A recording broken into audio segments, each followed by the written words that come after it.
Genoa had also had her directorial crisis there, as in Holland. It was the power of France which decided the victory between the two parties. But on this occasion, our minister and our general entirely agreed in opinion. The citizen Belleville sent for to his house, without further formalities, a part of the Genoese legislative body, and made them sign in his office the dismissal of all the Genoese representatives of the people who from that day became the enemies of France.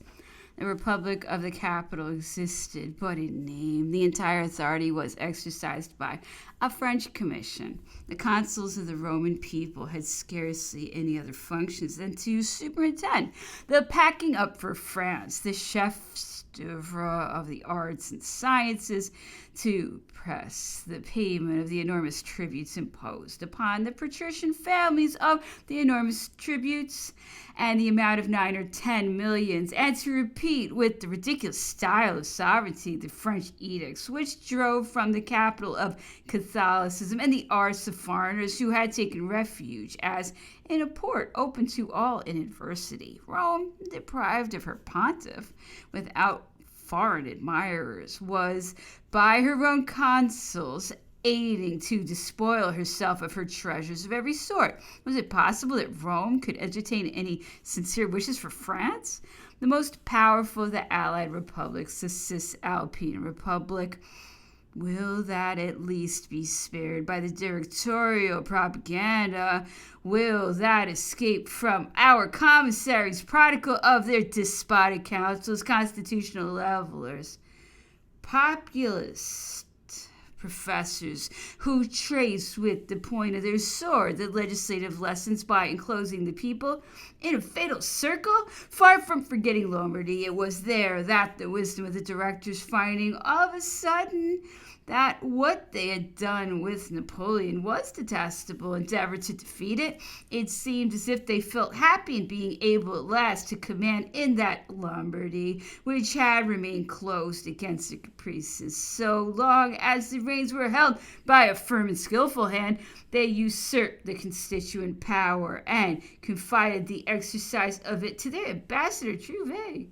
Trouvé went to correct Napoleon. Scarcely had the diplomatic reformer given notice of his constituent mission ere a profound agitation manifested itself. Numerous pamphlets revealed the public opinion. "It is a triumvirate," said they in those pamphlets, "a triumvirate, citizen ambassador, that you are preparing for us after having reduced the members of the Cisalpine Directory to 3. You will, upon the pretext of economy, suppress the half of our legislative body. Let us double the expense of it if necessary, but let us preserve that liberty which was given to us by a hero. You want to enfeeble our legislative body, to subject it to your triumvirate? No, never. Our Constitution is our wealth. We will defend it. When we want to reform it, it will be for the Cisalpine people to do it, and not a foreign ambassador. We shall know, citizens, soldiers, legislators, and magistrates. We shall all know how to defend our independence. The Milanese government, no longer able to doubt the projects of the minister Trouvé, sent directly the General Laos to Paris as ambassador extraordinary. That general demanded to be presented to the Directory.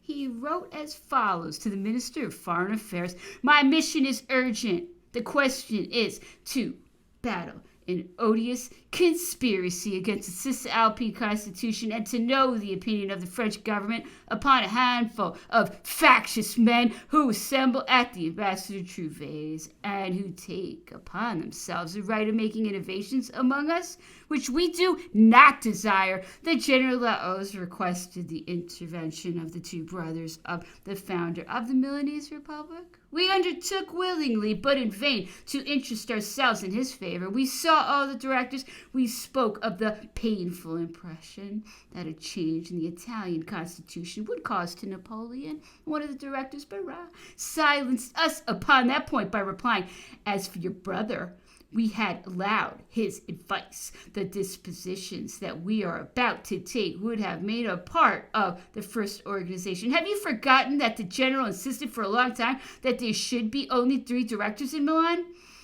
and that he only established 5 in consequence of our positive orders, and much against his will, well, we will return to his first advice. No one has less to complain of than he has. That recrimination was not very easy to repel if they neglected to take advantage that the actual moment wasn't favorable for those reforms rejected by the Italians, and the inconvenience of the despotic mode employed to effect those reforms. Their value in themselves was conformable with what Napoleon had done at Genoa and what he wanted to do at Milan. The reply of Barras was therefore conclusive with regard to Napoleon, and only offended me still more. I replied therefore with warmth, if you think they can overturn the Directory at Milan, why may they not overturn the Directory at Paris? And after that menace, I left the Luxembourg. It was the last time I saw Barras. The complaints of our allies had resounded in the councils. Those of Italy, above all, had raised sympathies which menaced the Directory. Far from seeking to appease them, they endeavored to brave them. They had refused to hear the demands of General Laws. Not only they would not grant him an audience, but they sent him an order to quit Paris.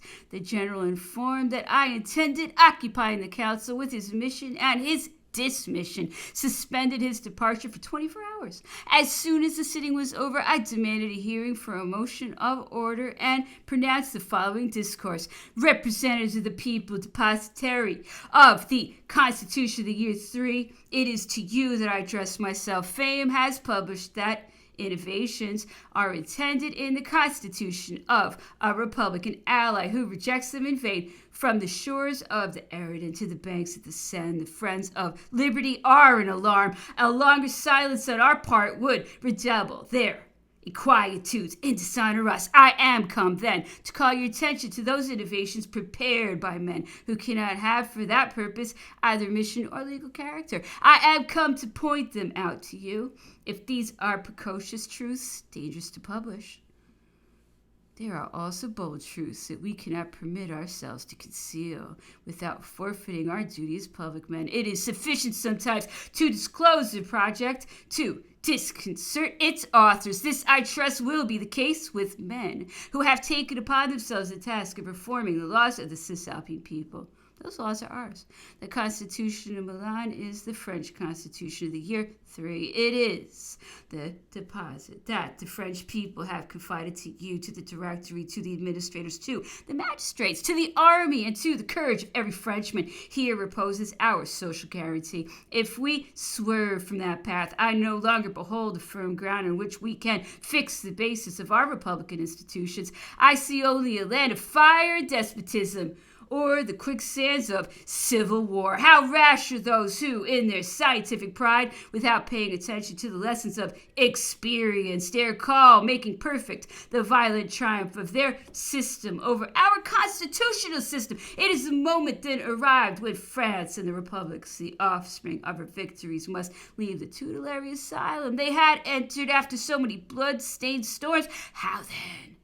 We have had scarcely time to breathe. Our laws are yet in their infancy. A neighboring state has just adopted them, and already we dream of changes for our allies who refuse them. Treaties have been signed with the Cisalpine. They have been guaranteed by you, and they have the boldness to violate them before your eyes without your concurrence.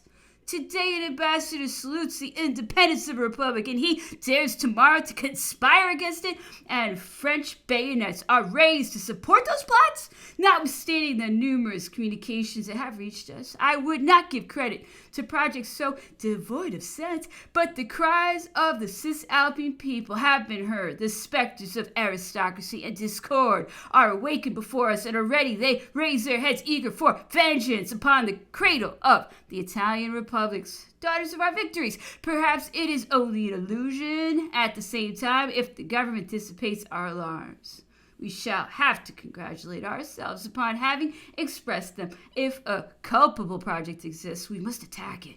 We must repress it with a firm hand. Let us not forget that an attempt made against the Cisalpine Republic might become an essay upon ours. But before such an attempt shall be made upon our social compact, they must resolve to pass over the bodies of more than one representative of the people. This compact does not arrogate to any authority the exclusive right of modifying it, the reform of its errors is subject to constitutional rules. The Council of Ancients can, at Milan, as well as at Paris, demand a revision, but it must never be the result of foreign maneuvers.